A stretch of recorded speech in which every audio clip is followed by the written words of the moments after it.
নমস্কাৰ। আমি সততে কিছুমান সৰু সৰু কথা লৈ পেলাই বহুত তৰ্কাতৰ্কি আৰু বহুত বিতৰ্কত যাওঁ, কিন্তু আচলতে এই বিতৰ্কবিলাকৰ লগত আমাৰ দেশৰ অৰ্থনীতিৰ কিবা উন্নতিৰ সম্বন্ধ আছে নেকি আমি তাক ভাবি চাবলৈ সময় নহয়।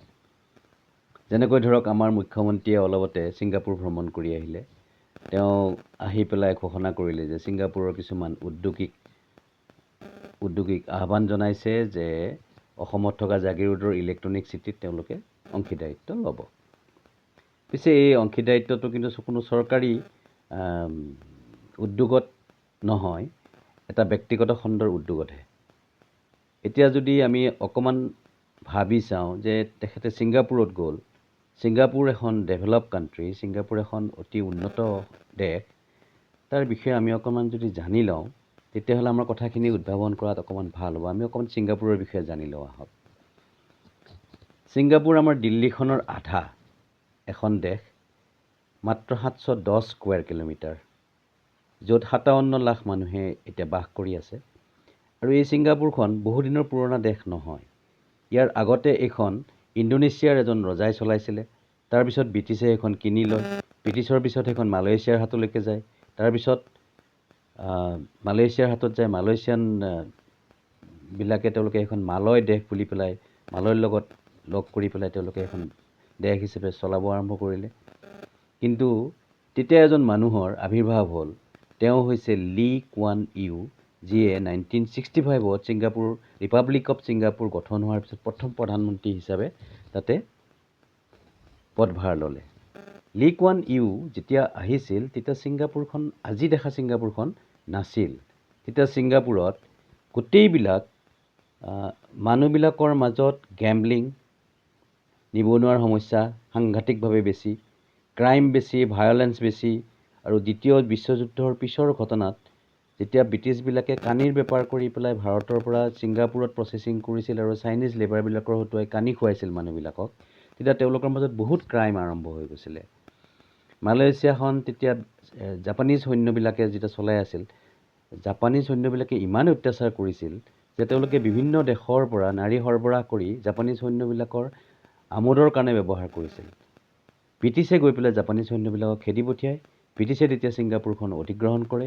তাৰপিছত লাহে লাহে 1965ত ছিংগাপুৰ এখন সম্পূৰ্ণ ৰাষ্ট্ৰত পৰিণত হৈ যায়, ৰিপাব্লিক অফ ছিংগাপুৰ। তাৰ পিছৰ কাহিনীটো সম্পূৰ্ণ বেলেগ হ'ল। লী কুৱান ইউৱে দায়িত্ব গ্ৰহণ কৰাৰ পিছৰ পৰা ছিংগাপুৰখন তেওঁলোকে বেলেগ ধৰণৰ এখন দেশলৈকে পৰ্যবেক্ষিত কৰিবৰ কাৰণে সফল হ'ল। এই সাফল্যতাৰ আঁৰত যিখিনি কাহিনী আছে, আমি সেই কাহিনীখিনি জানিব লাগিব। সেই কাহিনীখিনি একচুৱেলি কি? সেই কাহিনীখিনি হৈছে তেওঁলোকে ইমান সৰু দেশ এখনে ছিংগাপুৰ হঠাতে ইমান কম সময়ৰ ভিতৰত কি ধৰণে এখন বৃহৎ আৰু এখন শক্তিশালী ধনী ৰাষ্ট্ৰ হিচাপে পৰ্যবেক্ষিত হ'ল। আমি সেইখিনি কথালৈ যাওঁ তেতিয়াহ'লে আমাৰ ৰাজনৈতিক মানুহবিলাকে, আমাৰ মন্ত্ৰী মহোদয়সকলে, আমাৰ প্ৰধানমন্ত্ৰী, আমাৰ মুখ্যমন্ত্ৰীবিলাকে কিছু শিক্ষা গ্ৰহণ কৰিব পাৰে বুলি আমি ভাবোঁ। কি ঘটনাৰ ওপৰত ছিংগাপুৰে আজিৰ এই অৱস্থাত উপনীত হ'বলৈ পাৰিছে?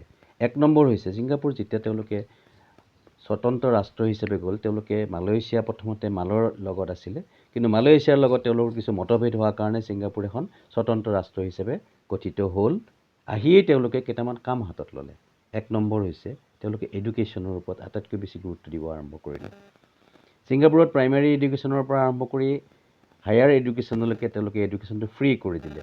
আটাইতকৈ ভাল ইনফ্ৰাষ্ট্ৰাকচাৰ দিয়াৰ কাৰণে ছিংগাপুৰখনত ইমান ধুনীয়া এডুকেশ্যন পাবলৈ আৰম্ভ কৰিলে যে মানুহবিলাকে, আৰু তাত প্ৰাইভেট স্কুলৰ কোনো ধৰণৰ সম্পৰ্ক নোহোৱা হ'ল। আমাৰ দেশত ওলোটা। দ্বিতীয় কথাটো হ'ল তাত কমচে কম 4টা মেজৰ ৰিলিজন আছে। বুদ্ধিজম আছে, টাওইষ্ট আছে, মুছলিম আছে আৰু হিন্দু আছে। প্ৰায় 8% মানুহ হিন্দু আছে। তাত ভাৰতীয় আছে, চাইনিজ আছে, মালয়েছিয়ান আছে, অন্যান্য বেলেগ বেলেগ ধৰণৰ ৰাষ্ট্ৰৰ মানুহবিলাকো তাত থাকিবলৈ লৈছে। ইমানবিলাক ধৰ্মৰ মাজত আকৌ বেছি অংশ মানুহ আছে এথেইষ্ট বুলি কয়, যিবিলাকে কোনো ধৰণৰ ধৰ্মক মানি নচলে। তেওঁলোকে কোনো ধৰ্ম নচলে। যেনেকৈ চীনৰ মানুহবিলাকে কোনো ধৰণৰ তেওঁলোকৰ ধৰ্ম নাই, যদিও কিছু অংশ মানুহ বুদ্ধিষ্ট হয়। লী কুৱান ইউ তেওঁ আহিয়ে কিছুমান কাৰ্যপন্থা হাতত ল'লে। এটা কাৰ্যপন্থাৰ ভিতৰত কি আৰম্ভ কৰিলে যে যিখিনি ধৰ্মীয় চিন্তাধাৰাৰ মানুহ আছে তেওঁলোকৰ ছেকুলাৰিজম দিলে। ছেকুলাৰিজমটো আমাৰ দেশৰ দৰে ছেকুলাৰিজম নহয় যে ছেকুলাৰিজমটো অকল ইলেকশ্যনৰ সময়ত বেলেগ বেলেগ সময়ত বেলেগ বেলেগ ধৰণে ব্যৱহৃত হ'ব। তেওঁলোকৰ ছেকুলাৰিজমটোৰ কাৰণে তেওঁলোকে যিবিলাক কলনী বনালে, যিবিলাক হাউচিং বনালে, এই হাউচিংবিলাকত প্ৰতিটো ঘৰত প্ৰতিটো ধৰ্মৰ মানুহে একেলগে বাস কৰিব লাগিব। আৰু ইয়াৰ ফলাফলটো ইমান বেছি ধুনীয়া হ'ল যে মানুহবিলাকে এটা বিৰাট একতাৰে তাত থাকিবলৈ বাস কৰিবলৈ আৰম্ভ কৰি দিলে। তাৰপিছত কি কৰিলে তেওঁলোকে ইনফ্ৰাষ্ট্ৰাকচাৰটো খুব সাংঘাতিক ধৰণে বঢ়াব আৰম্ভ কৰিলে। দেশৰ যিবিলাক প্ৰয়োজনীয় বস্তু, ৰাস্তা ঘাট, ইলেক্ট্ৰিচিটি, পানীৰ ছাপ্লাই, এইবিলাক ইনফ্ৰাষ্ট্ৰাকচাৰ সেইবিলাক বৰ ধুনীয়াকৈ ডেভেলপ কৰিব আৰম্ভ কৰিলে। তাৰপিছত তেওঁলোকে এটা বিৰাট ডাঙৰ কাম এটা ল'লে, সেইটো হৈছে ক্লিনলিনেছ। লি কুৱান ইউৰ মতে cleanliness is the hallmark of success. যদি আমি ক্লিন নহওঁ, যদি দেশখন যদি পৰিষ্কাৰ নহয়, তেতিয়াহ'লে ছাকচেছ কেতিয়াও নাহে।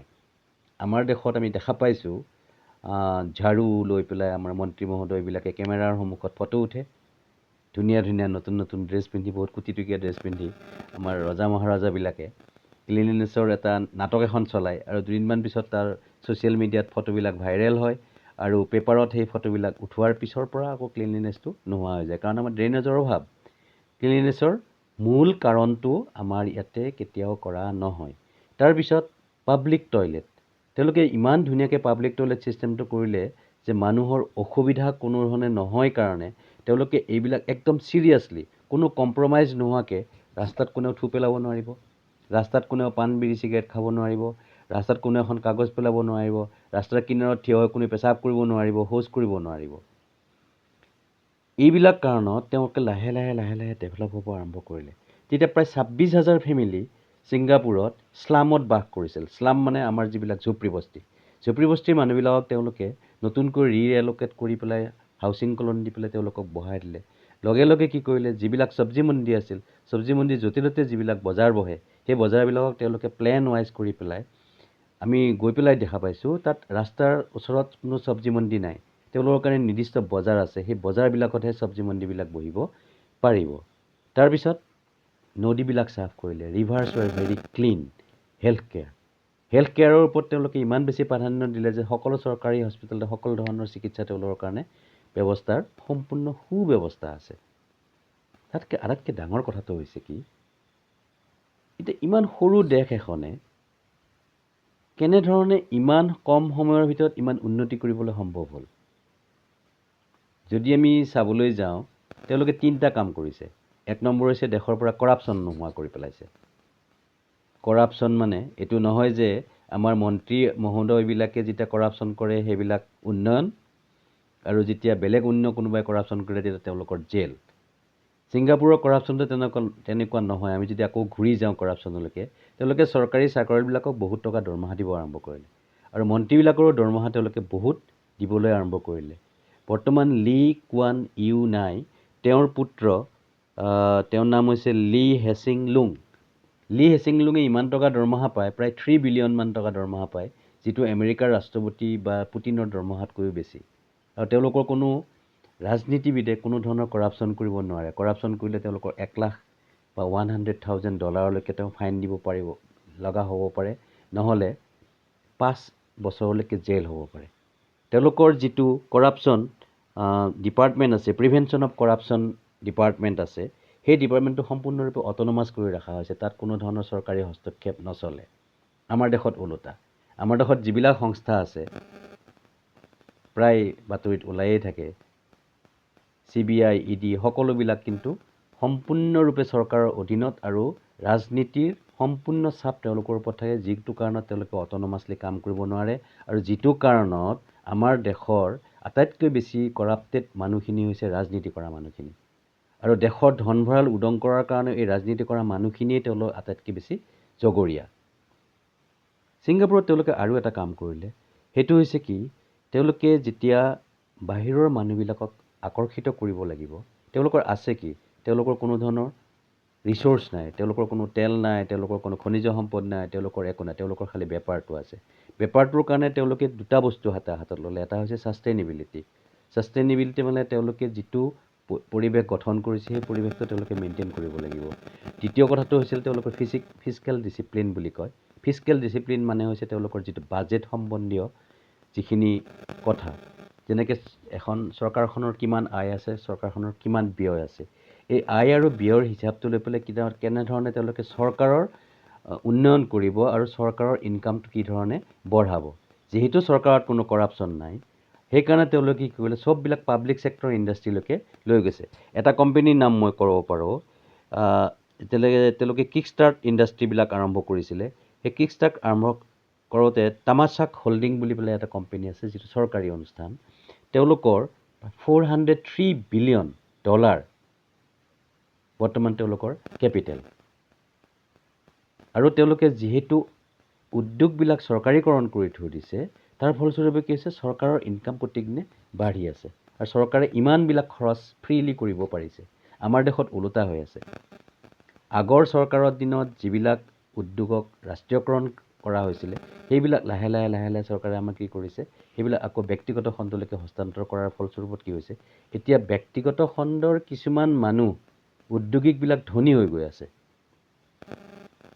পাৰ্টিকুলাৰলি 4-5 জন উদ্যোগী তেওঁলোকে অত্যন্ত ধনী হৈ গৈ আছে আৰু দেশৰ চৰকাৰৰো ইনকাম নাই আৰু ৰাইজৰো ইনকাম নাই। চৰকাৰৰ যেতিয়া ইনকাম নাই, তেওঁলোকে টেক্স ৰেটটো আমি বঢ়াব লগা হৈছে, বিভিন্ন ধৰণৰ টেক্স ৰেট বঢ়াই দিব লগা হৈছে। এই দুটা কাৰণত যিহেতু উদ্যোগীকৰণটোবিলাক বেচৰকাৰী কৰা হৈছে, তাৰ ফলস্বৰূপে নিৰ্দিষ্ট উদ্যোগীখিনি মানুহখিনি ধনী হৈ গৈ আছে, কিন্তু চৰকাৰৰ ইনকাম ক'ত আছে? চৰকাৰৰতো ইনকাম নাই, কাৰণ তেওঁলোকে সেই উদ্যোগীখিনিৰ ওপৰত নিৰ্ভৰশীল হ'বলগীয়া হোৱাৰ কাৰণে, আৰু তেওঁলোক যিহেতু আমাৰ দেশত ইলেকশ্যনমুখী, আমাৰ দেশৰ চৰকাৰে অকল উন্নয়ন মানে তেওঁলোকে ইলেকশ্যনত জিকাটোকে উন্নয়ন বুলি ভাবি থাকে। কাৰণ আমাৰ দেশৰ মানুহবিলাকক, আমাৰ দেশৰ যিবিলাক নেতা আছে, তেওঁলোকে ভাবে যে এওঁলোকে একো নাজানে, এওঁলোক অতিশয় মূৰ্খ।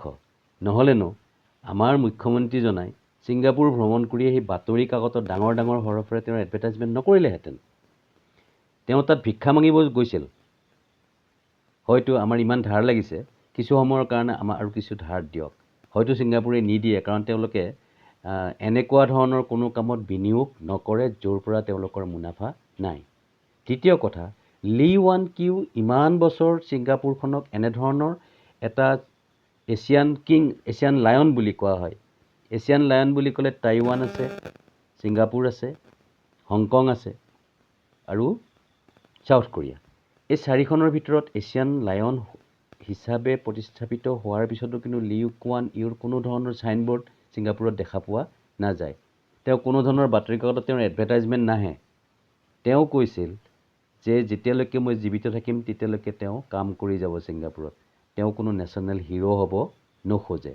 কিন্তু আমাৰ দেশত আমিতো প্ৰত্যেক পৃষ্ঠাই আমাৰ মন্ত্ৰী মহোদয়সকলৰ খালী এডভাৰটাইজমেণ্ট দেখা পাওঁ। তেওঁলোকে যদি ভাল কাম কৰিলেহেঁতেন, তেতিয়া তেওঁলোকৰ এডভাৰটাইজ কৰাৰ কোনো দৰকাৰ নাই। এই শিক্ষাটো যদি আমাৰ ছিংগাপুৰৰ ঘূৰি অহা ডাঙৰ ডাঙৰ নেতাবিলাকে ল'লেহেঁতেন, তেতিয়াহ'লে হয়তো আমাৰ দেশখন উন্নত হ'ব। পিছে আমাৰ দেশৰ মুখ্যমন্ত্ৰীয়ে, আমাৰ প্ৰদেশখনৰ মুখ্যমন্ত্ৰীয়ে ছিংগাপুৰৰ পৰা ঘূৰি আহিয়ে এটা ডাঙৰ সাংঘাতিক কাণ্ড কৰিলে। তেওঁৰ বিৰোধী পক্ষৰ পত্নীৰ বিৰুদ্ধে কিছুমান কুৎসা ৰটনা কৰিব আৰম্ভ কৰিলে। ইয়াতকৈ লজ্জাজনক ঘটনা একো নাই। মন্ত্ৰী মহোদয়, আপোনালোকে আমাৰ দেশৰ যিবিলাক পদমৰ্যাদা আছে, এই পদমৰ্যাদাবিলাকৰ ওপৰত অকণমান গুৰুত্ব দিয়ক। এইবিলাকক লঘু নকৰিব। আপুনি নাভাবিব যে আপোনাতকৈ চিন্তা কৰিব পৰা মানুহ দেশখনত আৰু কোনো নাই, আপুনিয়ে একমাত্ৰ চতুৰ ব্যক্তি। ই বৰ লজ্জাজনক ঘটনা। গৌৰৱ গগৈৰ ওপৰত যিবিলাক আপোনালোকে কুৎসা ৰটনা কৰি আছে, এইবিলাকৰ পৰা আঁতৰত থাকি আপোনালোকে দেশখনৰ উন্নতিৰ কাৰণে, উন্নয়নৰ কাৰণে কিছু কাম লওক, কিছু পৰ্যবেক্ষণ কৰক। আজিলৈকে ইয়াতে আৰু। যদি আপোনালোকৰ ভিডিঅ'টো ভাল লাগে, ডেফিনেটলি আপোনালোকে ছাবস্ক্ৰাইব কৰিব। আপোনালোকক আশা কৰিছোঁ এনেকুৱা ভিডিঅ' আমি আকৌ লৈ আহিম।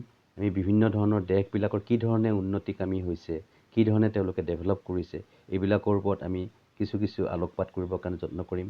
মই জগন্নাথ দেৱগোস্বামী। নমস্কাৰ, ধন্যবাদ, শুভৰাত্ৰি।